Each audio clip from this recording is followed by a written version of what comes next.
आता लोकसभा आणि अवघ्या 4 महिन्यात विधानसभांचा रंग चढणार आहे. पण कार्यकर्त्यांना उत्सुकता आहे ती म्हणजे स्थानिक स्वराज्य संस्थांच्या अनेक वर्ष रखडलेल्या निवडणुका नक्की कधी होणार.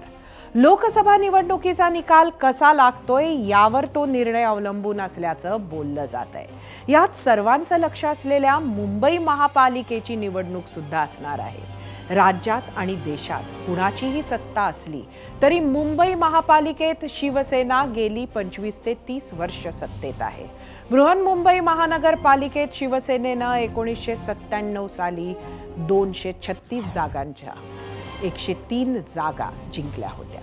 2002 साली 97 जागा जिंकल्या आणि भाजपसोबत सत्ता स्थापन केली. 2007 साली 84, 2012 साली 75 आणि 2017 साली 84 जागा शिवसेनेनं जिंकल्या होत्या.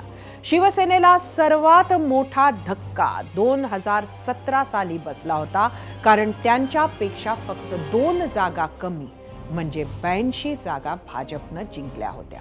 त्यावेळी शिवसेना भाजपसोबत राज्यात सत्तेत होती, पण निवडणूक वेगवेगळी लढले होते. तत्कालीन मुख्यमंत्री देवेंद्र फडणवीस यांनी आपण चौकीदाराच्या भूमिकेत राहू असं सांगत BMCची सत्ता पुन्हा शिवसेनेकडे सोपवली होती. मुंबईला शिवसेना हवीच हे मिथ त्यावेळी पहिल्यांदा तोडलं गेलं. ठाकरेंसाठी हा मोठा धक्का होता. आता ती शिवसेना फुटली आहे.